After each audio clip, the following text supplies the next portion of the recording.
क्योंकि दुनिया की किसी भी फील्ड में देख लो, इंडिया कुछ ना कुछ कर ही रहा है। वो कल की प्लानिंग करता है, वो फ्यूचर प्लानिंग करता है। वो बाहर किसी से एक तो कर्जा नहीं लेते, डेब्ट नहीं लेते, ताकि वो अपनी ज़रूरियात जो ना वो खुद ही पूरी करते हैं। किसी बकौल है कि बशर्ते कि जैसे हम जाते हैं रूस के पास जाते हैं, अमेरिका के पास जाते हैं, IMF के पास जाते हैं, कतर के पास जाते हैं कि हम वहाँ से कुछ इमदाद लेके, कुछ पैसे लेके अपने मुल्क को चलाने की कोशिश करते हैं।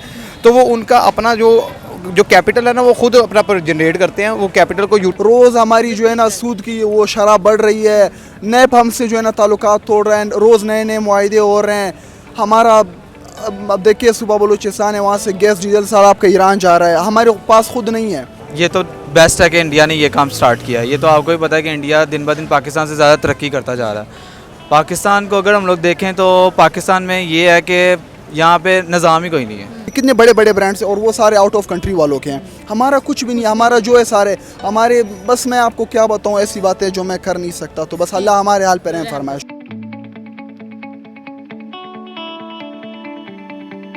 अस्सलाम वालेकुम नाज़रीन, शहरोज़ अली ऑफिशियल के साथ मैं हूं आपकी होस्ट आयशा मतीन। नाज़रीन, अगर हम डेवलपमेंट्स की बात करते हैं तो इंडिया नंबर 1 पे है। आज का जो हमारा टॉपिक है वो है रिफ़ाइंड ऑयल पर। इंडिया ने जो है मेड इन इंडिया के नाम से रिफ़ाइंड ऑयल जो है वो बहुत बड़ा प्लांट जो है वो लॉन्च किया है।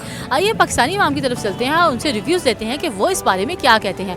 अवाम की तरफ जाने से पहले वीडियो को लाइक कीजिए और वीडियो के एंड तक रहिए मेरे साथ। अस्सलाम वालेकुम। वालेकुम सलाम। क्या हाल है सर आपका? मैं ठीक ठाक, अल्लाह का शुक्र। क्या नाम है आपका? मेरा नाम वलीद है। अच्छा सर, अगर हम बात करते हैं प्लांट्स की, बड़े बड़े अभी जो है इंडिया नंबर 1 पे जा रहा है। किसी किस्म का भी प्लांट वहाँ पर ले लें, अभी जो है रिफ़ाइंड ऑयल का प्लांट इंडिया में जो है वो मेड इन इंडिया के नाम से जो है वो लॉन्च हो रहा है और वो नंबर 1 इंडिया में ही है और कहीं पर भी नहीं है। और 70 से ज़्यादा कंट्रीज़ जो है वो डिमांड कर रही हैं कि आप हमारे सिटीज़ में आएँ और उधर जो है अपना प्लांट लगाएँ। क्या कहेंगे? अच्छा, रिफाइंड ऑयल का प्लांट लग रहा है वहाँ पे, तो बड़ी अच्छी बात है कि इंडिया रिफाइंड ऑयल का प्लांट लगाने जा रहा है। क्योंकि दुनिया की किसी भी फील्ड में देख लो, इंडिया कुछ ना कुछ कर ही रहा है। वो कल की प्लानिंग करता है, वो फ्यूचर प्लानिंग करता है। उनको पता है आने वाले वक्त के अंदर पेट्रोल को, उनकी जैसे आबादी बहुत ज़्यादा बढ़ रही है, बड़ी स्पीड में बढ़ रही है। दुनिया की सबसे ज़्यादा आबादी में पॉपुलेशन के अंदर कंट्री उनका आता है।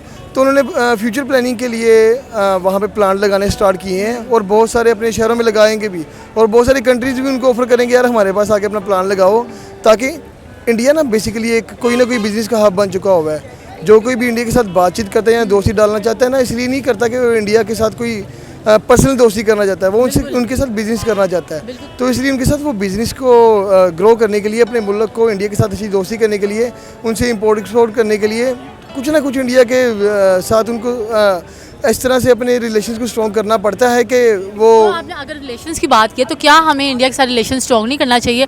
अगर हम अपनी देखते हैं कहाँ पर हमें, यहाँ प्लांट्स तो बहुत दूर लगाने की बात है, यहाँ कोई क्रिएटिविटी भी नहीं हो रही है, हमारी इकोनॉमी इतनी डाउन जा रही है, क्या कहेंगे इस पर? यार हमारे एक्चुअली में मुझे तो नहीं लगता कि हमारे इंडिया के साथ कोई मसला है।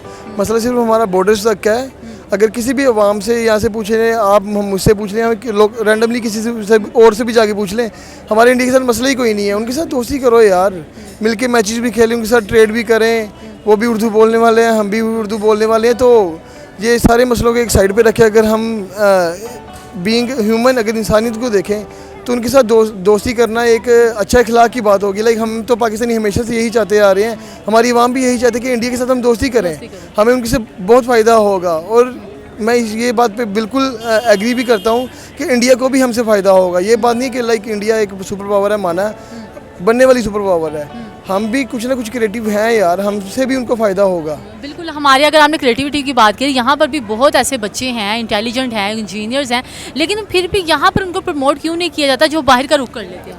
यार आज तक पाकिस्तान के अंदर कोई भी बंदा क्रिएटिव आपको नज़र नहीं आएगा। यहाँ पे हमारी जो एजुकेशन है इस काबिल ही नहीं है कि हम बाहर की यूनिवर्सिटीज़ के अंदर या बाहर जाके कोई ऐसा कोई बड़ी इंस्टीट्यूट के अंदर या फिर किसी कंपनी के अंदर खुद को मनवा पाएँ। हमारी एजुकेशन को जब तक हम थोड़ा सा और क्रिएटिव नहीं करेंगे, हमारी एजुकेशन को हम ग्रो नहीं करेंगे, हम अपनी एजुकेशन को इस काबिल नहीं करेंगे कि दुनिया हमारी डिग्रीज़ को माने, तब तक हम ऐसे ही बैठे रहेंगे। हमारे जितने भी स्टूडेंट्स होते हैं यहाँ से ग्रेजुएट होते हैं, वो हमारे पाकिस्तान के अंदर रह के भी यहाँ पे वेले बैठे होते हैं, 20-25 लाख की डिग्री करके यहाँ पे वेले बैठे होते हैं, जॉब मिलती नहीं है। तो आप कह रही हैं कि हम क्यों पीछे हैं? हमारे पीछे रहने की मेन वजह ही यही है कि हम खुद को मनवा नहीं पा रहे दुनिया में, जैसे इंडिया ने मनवाया है। उन्होंने शायद 1996 के बाद खुद को अपनी एजुकेशन को इतना कर लिया कि लाइक आज से 10 साल पहले जब मैं छोटा था तब हमारे पेरेंट्स कहते थे यार इंडियन मूवीज़ में देखो ये बात सच है कि इंडिया का बच्चा इंग्लिश बोलता है। हमारे यहाँ पे कोई इंग्लिश का वर्ड किसी रैंडम बंदे से उसको मतलब पता नहीं होगा, हम दुनिया में कैसे खुद को मनवाएंगे। हमारे यहाँ बिल्कुल यहाँ पर आप देखिए कॉन्फिडेंस लेवल भी वो नहीं है, अगर कोई करता भी है तो वो साथ उनकी टांग खींचना ही ऊटिंग शुरू करते हैं, अप्रिशिएट भी नहीं करते ना। यह लेग पुलिंग तो हर जगह पे चलती है हमारे यहाँ पे, तो जिसकी लाठी उसकी भैंस, ये सीन चला हुआ है।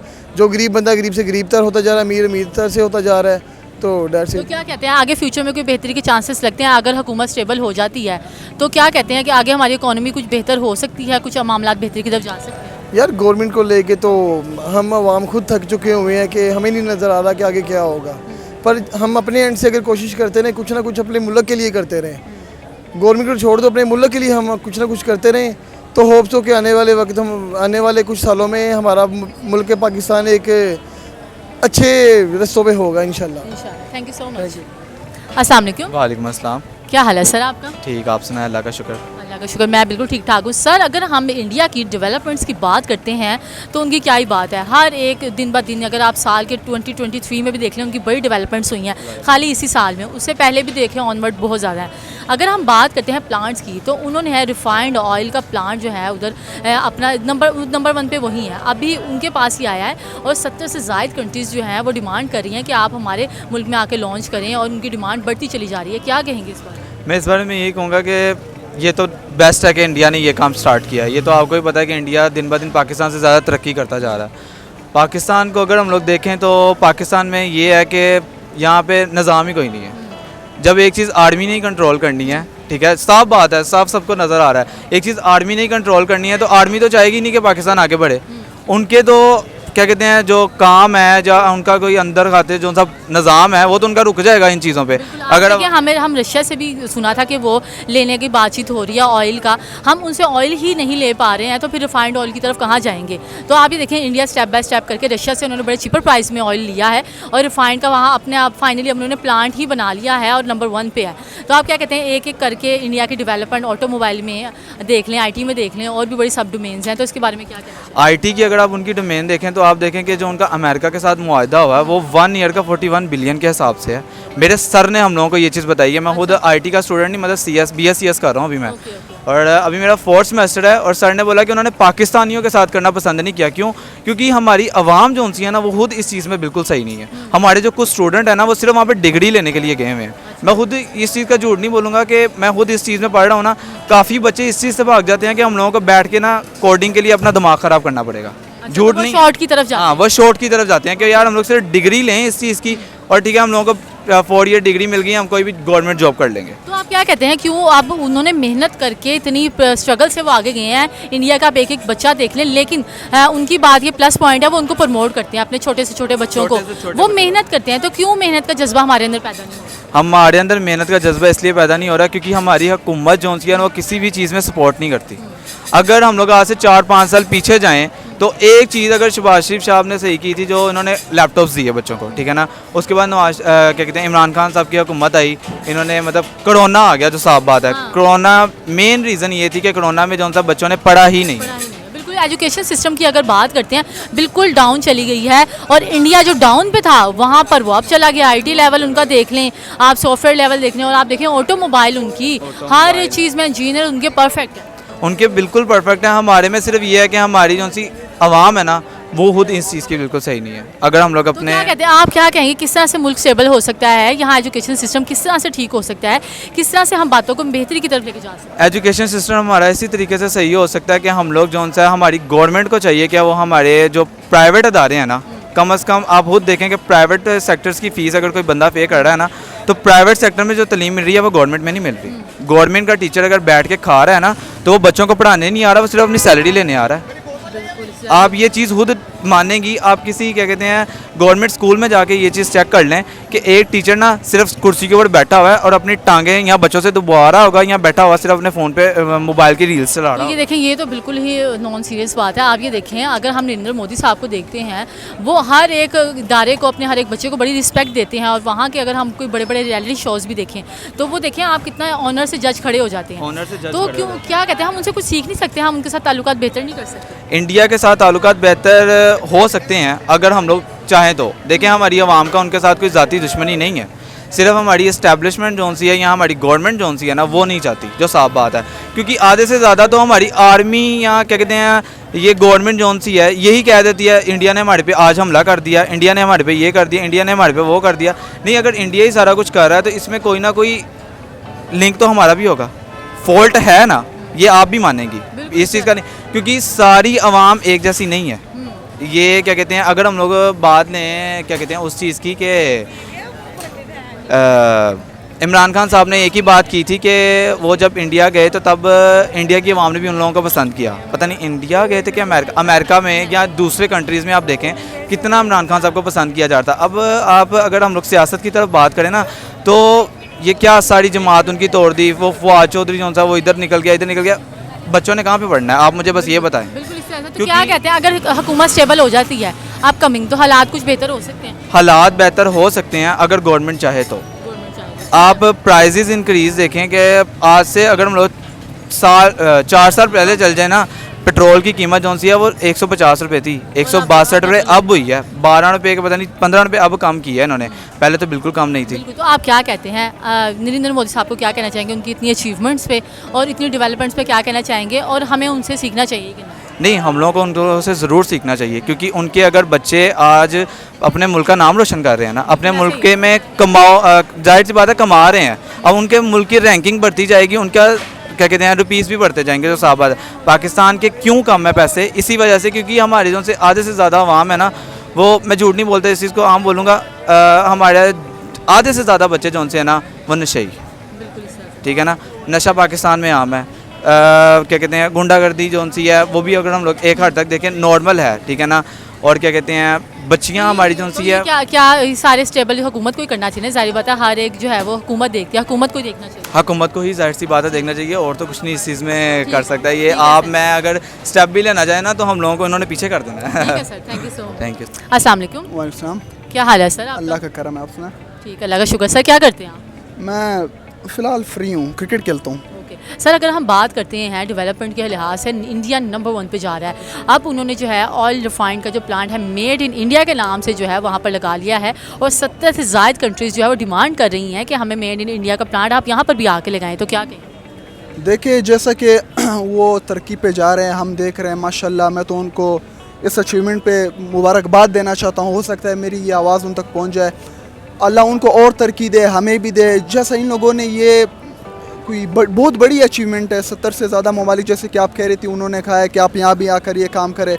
तो जैसे कि आपने देखा चाइना पिछले 70 सालों में कितना आगे निकल गया, मुझे तो लगता है आने वाले 5-6 सालों में इंडिया ने भी जो है ना काफ़ी ज़्यादा वो कर लेना है। बिल्कुल, वो हमारे से 20 साल ऑलरेडी आगे चले गए हैं। हमें अगर हम अपनी कंट्री की बात करते हैं तो हम उनसे 20 साल पीछे हैं, तो हमें वहाँ तक जाने के लिए कितना टाइम लगता है? देखिए, जैसे हमारे मुल्क के हालात है, अल्लाह हम पर रहम करे। मैं तो कहता हूँ कि आप तो 20 साल कह रही हैं, मैं तो मेरे हिसाब से तो मुझसे हमसे 200 साल आगे हैं। बिल्कुल, तो क्या कह सकते हैं यहाँ क्या डिफ़ॉल्ट्स हैं ऐसे जो हम बेहतरी की तरफ जा ही नहीं पा रहे हैं, कंटिन्यूसली हम पीछे आ रहे हैं? देखिए, मैं मिस मुझे दें अच्छा, तो मैं मेरे हिसाब से जो मैं देख रहा हूँ आपको नज़र आ रहा है, हमारे मुल्क में इख्तलाफात बहुत है। इख्तलाफात के हम एक दूसरे को आगे बढ़ने नहीं दे रहे। जैसे कि आप किसी नॉर्मल जगह पर आप जॉब कर रही है ना, सुपरवाइज़र मैनेजर को रोक रहा है पीछे से, ये उसको इस तरह एक दूसरे को आगे नहीं जाने दे रहे। हमारा मुल्क चल रहा है लेकिन उसका कोई पता नहीं कौन चला रहा है। सियासतदान आपस में लड़े पड़े हैं, आवाम आ रही है बाहर तोड़ फोड़ कर रही है, आवाम तोड़ फोड़ कर रही है। नुकसान किसका हो रहा है? कंट्री का हो रहा है। अगर कंट्री का नुकसान हो रहा है तो कंट्री आगे कैसे जाएगी? एक हमारा मतलब जो परमानेंट वो हो जाता है, 5 साल उसके पूरे नहीं होते, 4 साल 3.5 साल पे वो उतर जाता है। मसले मसाइल रोज़ हमारी जो है ना सूद की वो शरह बढ़ रही है, नैब हमसे जो है ना ताल्लुकात तोड़ रहे हैं, रोज़ नए नए मुआहदे हो रहे हैं। हमारा अब देखिए सुबह बलूचिस्तान है, वहाँ से गैस डीजल सारा आपका ईरान जा रहा है, हमारे पास खुद नहीं है। इसी तरह आप पंजाब, हमारे जो मतलब मुल्क की माशी हालत है वो पूरी दुनिया में मेरे ख्याल से 7वें नंबर पर, और हमारे पास कुछ भी नहीं है। चावल आप इकोनॉमी के लिहाज से भी अगर हम देखें ना तो हम इंडिया के साथ ही थे, अब वो बहुत आगे चले गए, हम पीछे चले गए हैं। तो क्या कहते हैं हमें हम सारे मुल्क से थोड़ी सी तजारती काम नहीं करना चाहिए, कोई कारोबारी लिहाज से बातचीत करें, कोई फ्रेंडशिप कर लें, हो सकता है हालात बेहतर हो। देखिए, आवाम क्या कर सकती है? हमारी जो हुक्मरान है उनके हुक्मरान ने उनको ये बताना है कि पाकिस्तान तुम्हारा जो है ना ख़िलाफ़ है, वो तुम्हें कभी आगे बढ़ने देगा, और इन्होंने हमें बताना है। मतलब ये हम दोनों को जुड़ने नहीं दे रहे। और दूसरी बात, अगर आप इकोनॉमी की कर रही है, इकोनॉमी तो एक बहुत दूर की बात है। आप करेंसी देख ले, डॉलर आपका एक साल में 200 प्लस कर गया। कोई ऐसी कंट्री आप दुनिया में मुझे बता दे जहाँ पर डॉलर 50 रुपये भी प्लस कर गया हो। हमारे मुल्क में 6 महीने के अंदर डॉलर 145 से 300 तक पहुँच गया। तो मैं अपने मुल्क के लिए दुआ करना चाहता हूँ, अल्लाह हमारे हाल पर रहम करे और इनको और ज़्यादा अचीवमेंट्स दे और हमारे साथ इनकी ताल्लुकात बेहतर हो जाए और अल्लाह हम सबको खुशहाल बिल्कुल, ज़िंदगी आपने बात की डॉलर की। आप ये देखें इंडिया ने जो है अभी इस डॉलर से भी जान छुड़ा रही है। उनकी जो करेंसी है इंडियन रुपीज़, अब वो 18 ममालिक में चलेगी। वो अपने 18 ममालिक की करेंसी में जो है ट्रेड कर सकेंगे। मतलब वो किसी पे डिपेंड रहे ही नहीं है, टोटली वो अब ईजी हो गए हैं। तो देखो मैं आपको एक अजीब सी बात बताऊं, आप ज़्यादा दूर ना जाए, अफ़गानिस्तान हमारा पड़ोसी मुल्क है। मैं बेसिकली क्वेटा से बिलोंग करता हूं। अफ़गानिस्तान को मतलब अपने स्टेज पे आते हुए अभी 7 माह भी नहीं हो रहे। उनकी जो करेंसी है वो हमसे मतलब हमारे 4 रुपये और उनकी 1 रुपये, तो देखो हमसे कितने आगे जा रहे हैं। आप अफ़गानिस्तान से जज कर लेना, उसके साथ कोई मुआहदा है ना, किसी मुल्क के साथ उसका लेन देन है, कुछ भी नहीं है और वो हमसे इतने आगे जा रहे हैं। हमें अपने मुल्क पर, आने वाले जनरेशन पर हमारा क्या होगा अगर हुक्मरान हमारे ऐसे, ये जो आप हो, मैं हूँ, ये न्यू जनरेशन ये क्या करेगी? हम कुछ नहीं कर सकते। हमें पीछे रह जाना है और पीछे रह जाना है और हमारी जो आने वाले बच्चे हैं, मतलब हमारी हो सकता है मुस्तकबिल है, ज़िंदगी रही तो उनके वक्त में तो फिर डॉलर 600 का हो जाना है। बिल्कुल, तो क्या कहते हैं यहाँ पर हालात बेहतरी की तरफ जाते हुए नज़र आ सकते हैं हम? यहाँ पर पाकिस्तान में कुछ बेहतर हो सकता है आगे जाके फिलहाल अगर हुकूमत स्टेबल हो जाती है? अगर हुकूमत स्टेबल हो जाती है तो कुछ नहीं कह सकते, लेकिन फ़िलहाल जो हालात हैं मुझे कुछ भी नहीं लग रहा कि नॉर्मल हो सकता है। जिन ममालिक के हमारे साथ ताल्लुकात हैं मुझे तो लगता है वो भी खसारे की तरफ जा रहे हैं। हमारे हुक्मरानों को अपने बारे में नहीं, ममालिक की बात की है, हमारे इंटरनेशनल ताल्लुकात भी जो बड़े ख़राब हो गए हैं। यहाँ को इन्वेस्ट करने के लिए तैयार नहीं है। इन्वेस्टर जो है डायरेक्ट इंडिया से कॉन्टैक्ट वो बाकायदा कोई करते नहीं है। इतने तो बड़े ममालिक हैं, फ्रांस हो गया, वो डायरेक्ट इंडिया पे इन्वेस्टर जो है वो जाते हैं कि हम करने के लिए तैयार हैं। ज़ाहिर बात है उनको वहाँ बेनिफिट मिल रहा है और यहाँ तो कोई जाने के लिए तैयार नहीं है। अब यहाँ के लोग भी बढ़ जा रहे हैं। देखिए मैं इसमें आपको एक दूसरी बड़ी बात बताऊं, पाकिस्तान में जितने भी आपको बड़े बड़े ब्रांड्स मिलेंगे ना, वो सारे आउट ऑफ कंट्रीज़ वालों के मिलेंगे। वो हम पे पैसा कमा रहे हैं। हमारे पाकिस्तानी जो खुद के जिनके पास पैसा है वो सारा पैसा ले जाकर बाहर लगा रहे हैं। अब अगर बाहर वो पैसा लगा रहे हैं तो यहाँ गरीब मजदूर क्या करेगा? और दूसरी बात ये है कि जैसे कि आपने बात की पैसा लगाने की, आप देखिए आपके लाहौर में मैकडोनल्ड, पापा जॉन्स, मेट्रो, देखिए कितने बड़े बड़े ब्रांड्स हैं और वो सारे आउट ऑफ कंट्री वालों के हैं। हमारा कुछ भी नहीं, हमारा जो है सारे हमारे, बस मैं आपको क्या बताऊँ, ऐसी बातें जो मैं कर नहीं सकता। तो बस अल्लाह हमारे हाल पर रहम फरमाए। शुक्रिया। ठीक है, थैंक यू सो मच। अस्सलाम वालेकुम। वालेकुम सलाम। क्या हाल है सर आपका? अल्लाह का शुक्र, आप कैसी हैं? अल्लाह का शुक्र, ठीक सर। सर अगर हम बात करें डेवलपमेंट के हिसाब से और अगर हम प्लांट्स की बात करते हैं तो इंडिया जो है नंबर 1 जाता है प्लांट्स लगाने में, हर एक चीज़ के। अभी जो है रिफाइंड ऑयल का उन्होंने प्लांट मेड इन इंडिया के नाम से लॉन्च किया है। क्या कहेंगे, 70 से ज़ायद कंट्रीज़ जो हैं डिमांड कर रही हैं कि आप मेड इन इंडिया जो वो है प्लांट वो हमारे मुल्क में भी आके लगाएं। जी, इंडिया जो है, इंडिया की जो 70% आबादी है ना, 70% लोग जो हैं वो बिलो द पॉवर्टी लाइन है, लेकिन उनके 30% इतना खुद को उन्होंने मेंटेन किया हुआ है कि उन 70% को उन्होंने कवर कर लेते हैं और बाय फाइनेंस, और मतलब कि वो बाहर किसी से एक तो कर्जा नहीं लेते, डेट नहीं लेते, ताकि वो अपनी ज़रूरियात जो ना वो खुद ही पूरी करते हैं। किसी बकौल है कि बशर्ते कि जैसे हम जाते हैं रूस के पास जाते हैं, अमेरिका के पास जाते हैं, IMF के पास जाते हैं, कतर के पास जाते हैं कि हम वहाँ से कुछ इमदाद लेके, कुछ पैसे लेके अपने मुल्क को चलाने की कोशिश करते हैं।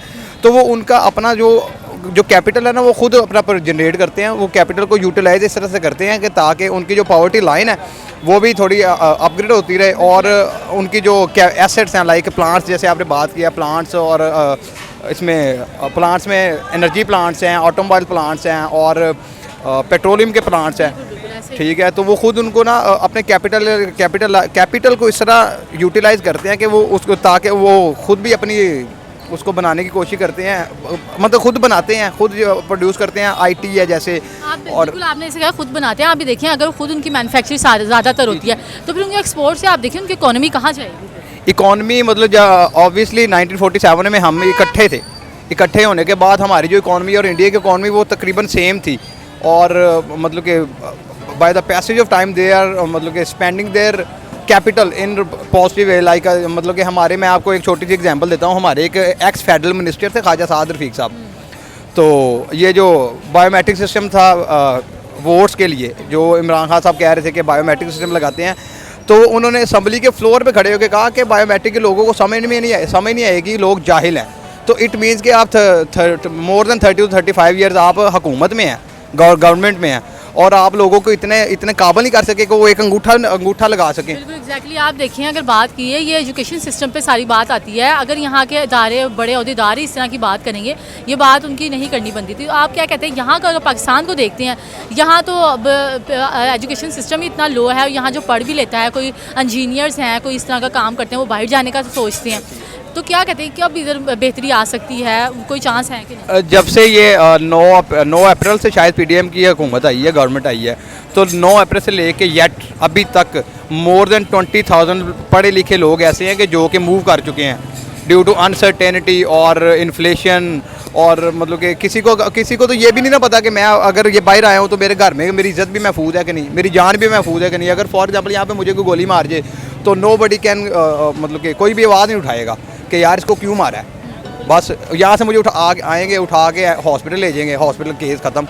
तो ये इंडिया जो है, इंडिया जो ज़ीरो का डिजिट है ना, ज़ीरो का डिजिट एक इंडिया ने जनरेट किया था, मतलब उसने बनाया था। और जैसे आईटी की बात करते हैं, जो गूगल का इसमें सीईओ है सुंदर पिचाई, ठीक है, वो इंडियन है, वो इंडियन है। और वो एक दिन के अंदर जो दुनिया में सबसे ज़्यादा मुआवजा लेते हैं ना, एक दिन के काम का, वो सबसे ज़्यादा मुआवजा लेता है। और हमारे यहाँ जो मतलब कि रिसेंट हमारे यहाँ तो स्टार्स बनना ही छोड़ रही हैं। हमारे यहाँ पूरे पाकिस्तान में एक ही स्टार है इस टाइम, वो बाबर आजम है। बाबर आजम क्या कर सकता है? बाबर आजम सिर्फ क्रिकेट खेल सकता है, ठीक है, वो आपकी इकोनॉमी नहीं बेहतर कर सकता। बिल्कुल। तो क्या कहते हैं, इकोनॉमी यहाँ के अगर बेस्ट करने के लिए हालात को बेहतर हो सकते हैं, स्टेबिलिटी आ सकती है कुछ सालों में, जो हम बेहतरी की तरफ जाएँ? स्टेबिलिटी तभी आएगी कि जब हमारी पॉलिटिकल स्टेबिलिटी होगी, पॉलिटिकल अनसर्टेनिटी जब वो दूर होगी।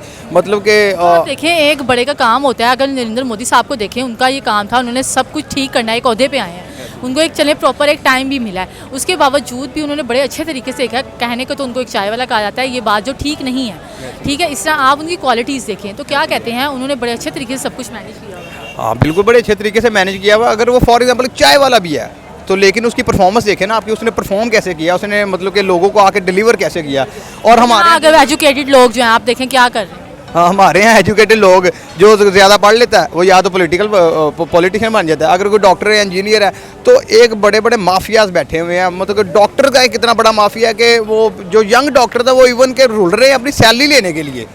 मतलब कि वो अपनी सर्विसेज दे रहे हैं, 4 साल उन्होंने पढ़ा है, कुछ 1 करोड़ रुपया लगा देते हैं डॉक्टर बनने के लिए, और 25-30 हज़ार सैलरी के लिए वो प्रोटेस्ट करना शुरू कर देते हैं कि उनको उनके मतलब कि हक ही नहीं मिलता। जैसे आपको कई ऐसी मतलब कि मैं आपकी बात करता हूँ, मैं मेरी बात करता हूँ, कोई ऐसी जगह हैं जहाँ पे मुझे मेरा हक नहीं मिल रहा, आपको आपका हक नहीं मिल रहा। तो ये क्या कहते हैं, यहाँ पर कुछ हो सकता है, अगर कोई हुकूमत आ जाती है प्रॉपर मैनेज होता है तो सब बेहतर हो जाएगा। प्रॉपर हुकूमत मतलब कि पिछले 70 साल से तो नहीं आई, आगे कोशिश कर सकते हैं, उम्मीद कर सकते हैं कि प्रॉपर हुकूमत आ जाए, ताकि जिस पे लोगों को भी ट्रस्ट हो। मतलब कि लोगों की तो हुकूमत आती नहीं है। मतलब मैंने जिसको वोट कास्ट किया वो मतलब एमपीए बन गया, फॉर एग्जांपल को मिनिस्टर बन गया, तो वो उसने तो पहली बात तो हमारे मतलब कि जिधर का वो एमपी है वो उसने उस कॉन्स्टिट्यूंसी में आना ही नहीं है, वो आना ही नहीं है, लोगों के मसाइल ही नहीं देखने उसने। वो मतलब कि they are upgrading their levels, ठीक है। एक मैं अभी आपको एक पीटीए के मिनिस्टर की मिसाल दे देता हूँ। मतलब कि ये फ़ारूक हबीब साहब हैं जो फैसलाबाद के जो हमारे एमएनए हैं ना, लीडिंग एमएनए है फैसलाबाद के, उनकी सबसे ज़्यादा लीड थी। फ़ारूक हबीब साहब के पास इलेक्शन से पहले एक गाड़ी भी नहीं थी अपनी, इवन के एक बाइक भी नहीं थी अपनी, और अब वो एक प्रोटोकॉल में घूमते हैं, उनके नीचे लेग्जिस गाड़ियाँ हैं, वो कहाँ से आई हैं? उनका बेसिकली यही है ना कि हमें आवाम का आप तो अपना पूरा कर लेते हैं, बेसिकली आवाम का भी तो पूरा करना है ना। तो फिर अगर ये बड़े हुक्मरान इस तरह से करेंगे तो फिर हम कहाँ जाएंगे? बड़े हुक्मरान, अकाउंटेबिलिटी का नाम ही नहीं है, सिर्फ नाम की अकाउंटेबिलिटी रह गई है कि हम एहतसाब कर रहे हैं। और इसी बात पे मैं आपको नरेंद्र मोदी साहब की बात कोट करती हूँ। उन्होंने यही कहा है कि जहाँ का हुक्मरान जो है राजनीति करता है ना, वहाँ की आवाम भूखी मरती है। मैं राजनीति नहीं करता, मैं आवाम का सोचता हूँ। ऐसी है बिल्कुल जी, वो राजनीति नहीं करता। अगर वो राजनीति में मतलब कि सियासत नहीं करता, अगर वो सियासत करता था, वो सिर्फ सियासत मतलब कि उसने एक तो लोगों के अंदर जो है ना, उनका जो बूस्टअप लेवल होता है ना, कॉन्फिडेंस, वो बढ़ा दिया है। हमारे यहाँ जो मतलब कि कोई भी बंदा तरक्की करने लग जाता है, उसका मोरल इतना डाउन कर देते हैं कि वो बेचारा खुद ही आक के बेचारा वो कहता है या तो मैं पाकिस्तान छोड़ दूँ या मैं खुदकुशी कर लूँ।